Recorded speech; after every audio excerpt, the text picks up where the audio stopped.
के प्राइस बदलते रहते हैं.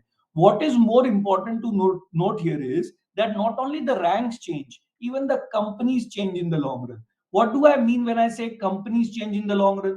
जैसे अगर मैं किसी को पूछूं, बताइए मुझे इंडिया में 1980s और 1990s में इंडिया की बेस्ट कंपनीज का नाम क्या था, तो आप में से कई लोगों को नाम याद आएंगे, रिलायंस, बिरला, टाटा. आपको अधिकतर वही नाम याद आते हैं जो आज भी कंपनीज बची हैं. जो कंपनीज खत्म हो गई हैं, जिन्होंने अच्छा नहीं किया है, वो किसी को याद नहीं आती. तो लेट मी रिमाइंड यू कि 1980s और 1990s में इंडिया की बेस्ट कंपनीज कौन सी थी. तो इंडिया की बेस्ट कंपनीज का नाम था Bombay Dyeing, Oswal chemicals, DCM Shriram, HMT घड़ियां, ये तो आप भूल ही नहीं सकते, हिंदुस्तान मोटर्स. ये इंडिया की बेस्ट कंपनीज थी. इंटरेस्टिंग बात यह है कि जैसे आपके दोस्त बोलते हैं मैं सिर्फ बेस्ट कंपनीज में इन्वेस्ट करता हूं, अगर 1980s और 1990s में आपने इंडिया की बेस्ट कंपनीज में इन्वेस्ट किया होता और आज तक आप उसको होल्ड कर रहे होते, तो you have not done very well in stock markets. In fact you might have lost some money in stock markets. Why? Because many of these companies went out of business and some of them didn't do very well. बहुत सारी companies ने अच्छा नहीं किया, कई कई companies बंद भी हो गई, but Sensex kept on going higher. ये बहुत इंपॉर्टेंट क्वेश्चन है. जो सेंसेक्स और निफ्टी में इतनी बड़ी कंपनीज थी, अगर उन्होंने अच्छा नहीं किया तो फिर सेंसेक्स निफ्टी बढ़ता कैसे गया, सेंसेक्स कैसे बढ़ता गया? क्योंकि companies which were not doing well, their weightage in the index, उनका वेटेज इंडेक्स में क्या होते गया, कम, और उनको इंडेक्स से फाइनली बाहर निकाल दिया गया. And companies which were doing well, they were added to the index and their weightage kept on increasing and they kept on climbing these ranks. ये रैंक्स उनके बढ़ते गए.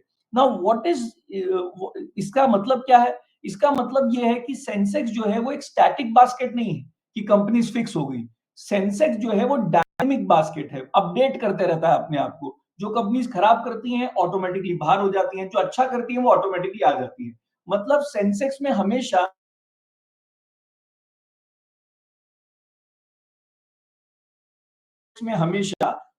उस टाइम की जो भी आप ईरा में देख रहे हैं, उस टाइम की जो भी बेस्ट कंपनीज होती हैं वो सेंसेक्स निफ्टी में होंगी. जैसे 1980s 1990s में कोई नहीं बता सकता था that today HDFC and ICICI would be ruling the index. Similarly, आज से 20 साल बाद, 30 साल बाद, which companies would be after 20 years or 30 years, which companies would be ruling the index, it is nearly impossible to say. But whatever companies would be in the index 20 years or 30 years down the line, those would be the best companies of India at that time. वो India की best companies होंगी, उस time के सबसे बड़ी companies होंगी.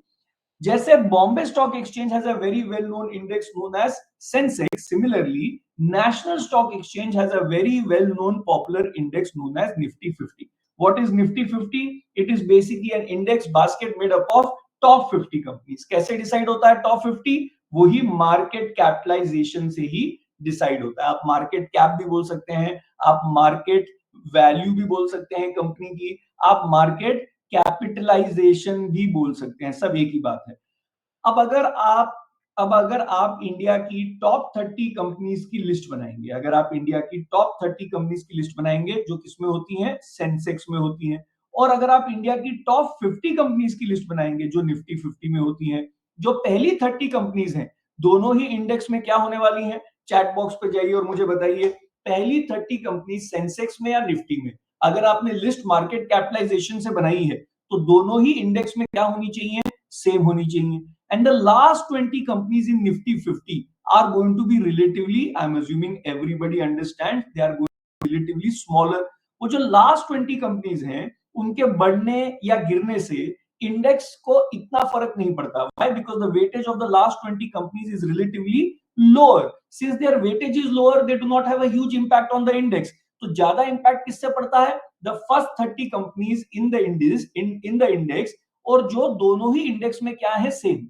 इसीलिए आपने ऑब्जर्व किया होगा that when Sensex goes up by a percent, Nifty also goes up by a percent. If Sensex goes down by a percent, Nifty also goes down by a percent. दोनों का percentage movement short term में और long term में nearly same होता है. क्यों? क्योंकि दोनों के कॉन्स्टिट्यूएंसी सेम है. तो इसीलिए इस सेशन में जब भी मैं सेंसेक्स बोलूं या निफ्टी बोलूं, it is one and the same thing. There were just two different companies, दो अलग अलग कंपनीज थी, बीएससी एनएससी, उनको अपना-अपना अलग-अलग इंडेक्स बनाना था, तो एक ने टॉप 30 ले ली, एक ने टॉप 50 ले ली, दोनों